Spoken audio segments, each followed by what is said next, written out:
How many of you here are on the North Carolina State Oath Keepers email list? Raise your hand.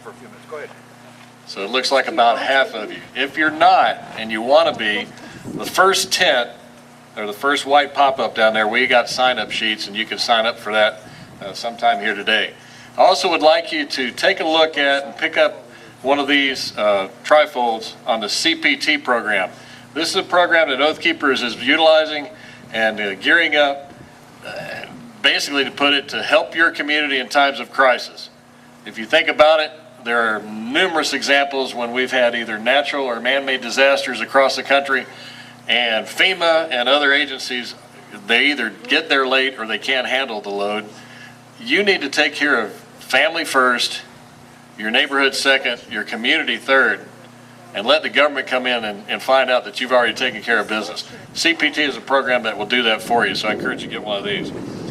Our next speaker is Glen Bradley. Glen is a former United States Marine who worked in the intelligence field.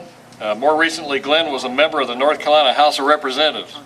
As a Republican, he represented the 49th District of North Carolina for one term. In the House, Glen, I want you to listen to this, Glen filed bills to study whether or not the state should authorize alternative currency and to require the state to accept gold and silver as legal tender. Can you imagine such a radical move as that? Got to be a lot better than that green rag I got in my pocket that says we may obviously pay this off someday in the future. But as you can imagine, Glen Grant, he is our favorite, I'll just say this, he's my favorite libertarian. Please welcome Glen Bradley.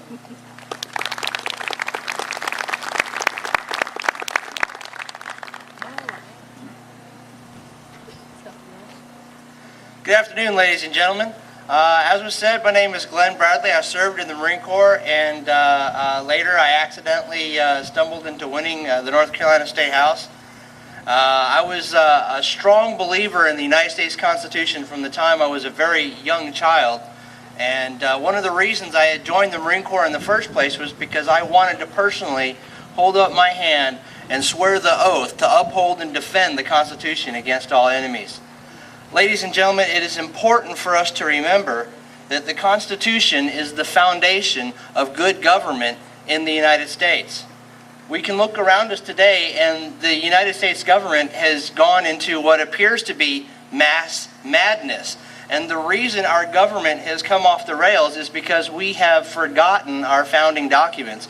We have forgotten what it means to be a constitutional government. Inside the United States Constitution, there are only 19 to 21 discrete duties that the federal government is supposed to carry out. Everything else, anything that is not listed in Article 1, Section 8, and any powers not restricted in Article 1, Section 10, belong to the states.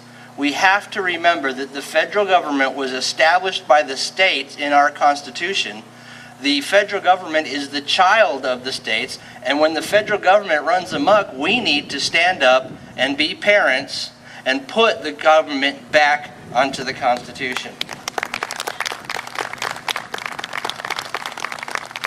A government that obeys the Constitution is sane and rational and makes sense, and we need a whole lot of that in the United States today.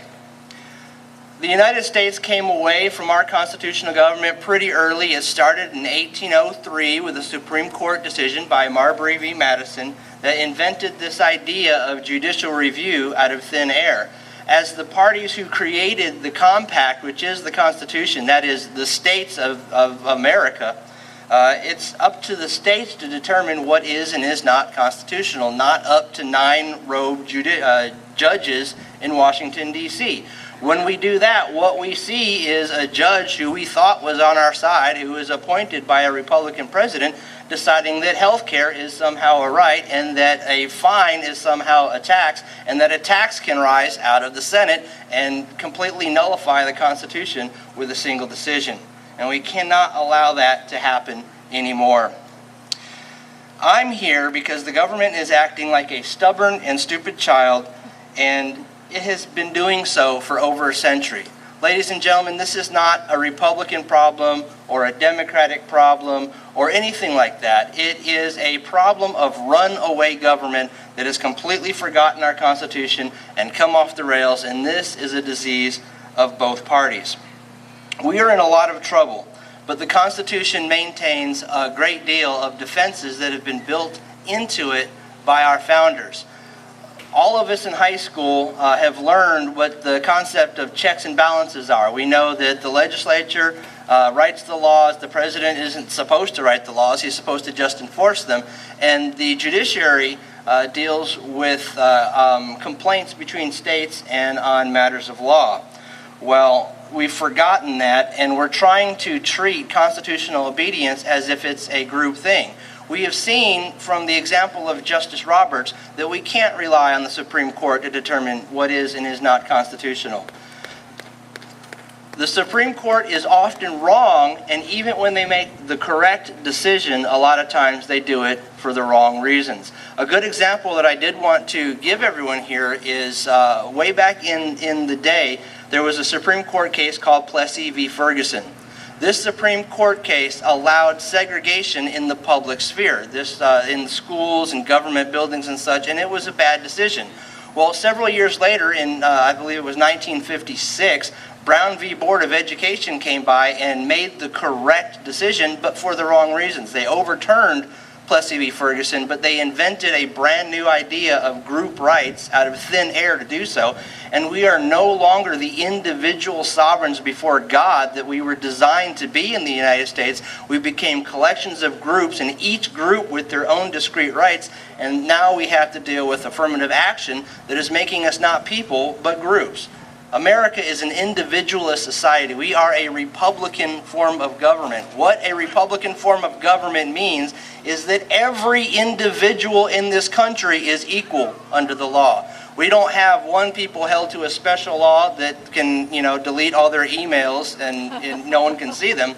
We have everyone who's equal under the law, from the president to the plumber and everyone in between, and that's what America is supposed to be.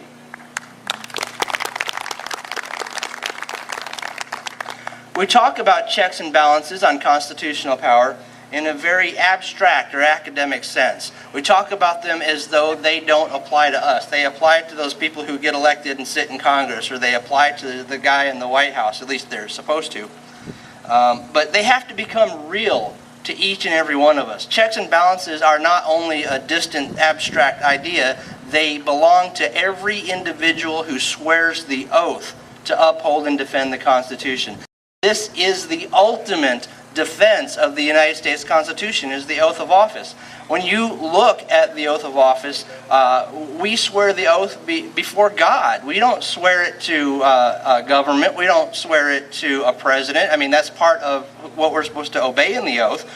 But we swear the oath to God. It is an individual promise to God that we individually will uphold and defend the Constitution. And what that means is when it comes to us and taking orders to do something that may be in violation of the Constitution, it's up to us as individuals not to do it. I mean, we look at groups like the police, the sheriffs, the military, and the oath keepers have what's called 10 orders that we will not obey. These are orders to come in and seize people's weapons, to haul people off to camps, to seize food and things that people need to survive. These are things that we have promised in our oath to uphold and defend the Constitution that we individually will not do, like unlawful orders. When I was in the Marine Corps, we were actually taught to disobey unlawful orders. We were taught what the difference between a lawful order and an unlawful order was, and if you were to obey an unlawful order, it was just as bad as disobeying orders altogether. Now, politically, that becomes a little bit more difficult, but we take a lot of pride in upholding and defending the Constitution. And in order to uphold and defend the Constitution, we have to do that on an individual basis before God. If we were to receive an order to do something that violates the Constitution, we have to have the courage to stand up and say, no, I'm not going to do it. I'm not going to take those guns. I'm not going to round people up. It is between me and God, and come what may. And this is why we are oath keepers, because we keep our oath no matter what.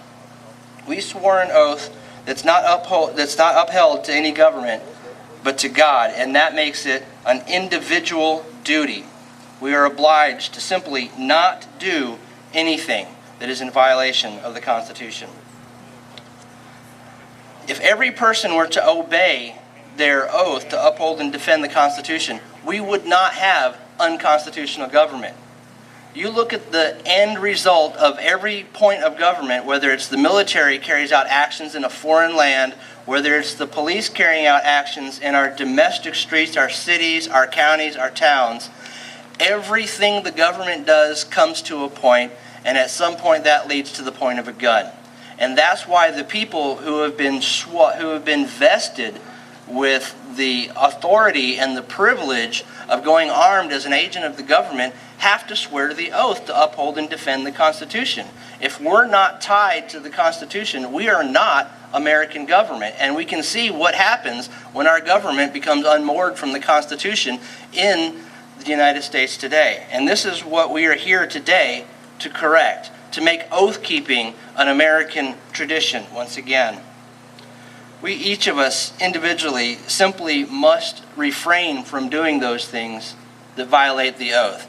And if I'm sure most people here have gone to the Oath Keepers website and seen the list of 10 orders we will not obey. And make no mistake, ladies and gentlemen, when we agree to become an Oath Keeper, we are agreeing to not obey those 10 orders. We are agreeing to disobey orders when they come from our chain of command. And that is a little bit scary. That's a lot scary, as a matter of fact. But we have to keep in mind the health of our republic. The Republic of the United States is not helped by disobeying the Constitution. The United States of America, the republic for which we stand, is blessed when we uphold and defend the Constitution, even if that means not doing what we've been ordered to do. So it is that keeping the oath, which is disobeying unlawful orders, is to the health of our nation. We honor the oath. If we honor the oath, if everyone who has sworn the oath to uphold and defend the Constitution were to honor that oath, we would no longer have unconstitutional government in the United States.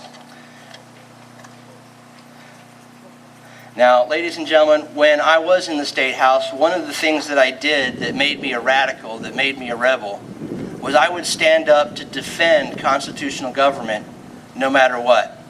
It didn't matter if there was a bill proposed by Democrats or my own Republican Party. If something was in violation of the federal or state constitution, I would not be quiet about it. I would stand up on the floor of the State House and call it out.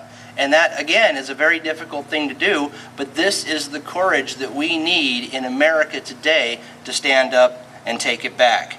And one of the things that I want to do going forward to make this a little bit easier is I plan to go to the North Carolina General Assembly, and there are plenty of lawmakers out there today who are friendly to the Oath Keeper cause, and I want to propose something similar to a whistleblower statute, but call it an Oath Keeper statute. And what that means is if someone who has sworn the oath to uphold and defend the Constitution has chosen to not obey an order such as seizing weapons or any of the 10 orders that we will not obey, that it cannot be held against them in a court of law for trying to uphold the Constitution. This is what the whistleblower statutes were supposed to be.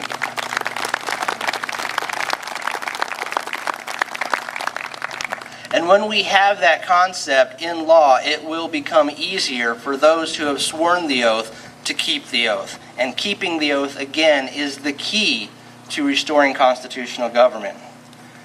Ladies and gentlemen, I am truly honored to be here today to raise my right hand and swear the oath again. I have sworn the oath only 2 times in my life, once when I joined the Marine Corps and shipped out, and again when I was elected to the North Carolina State House of Representatives. Both times I absolutely meant it, and both times it made me, well, actually the second time it made me an outcast. The first time it made me a Marine. And that's why we're here today, to reaffirm our oath to uphold and defend the Constitution, to restore constitutional government by standing up, by being heard, and by letting America know that there are still people out here who will defend her.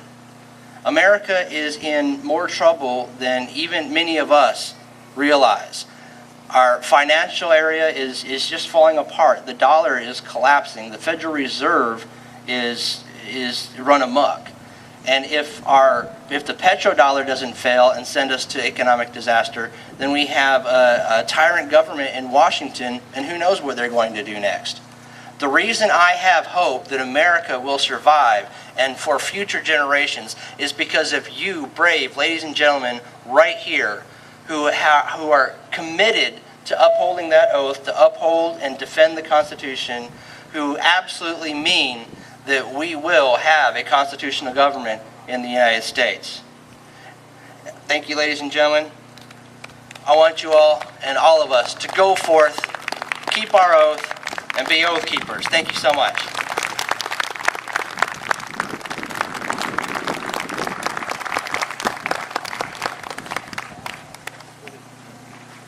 Thanks, Glenn. Don't you want to go to the state legislature when he presents this to them and watch their faces? We can't do that. That would not be nice.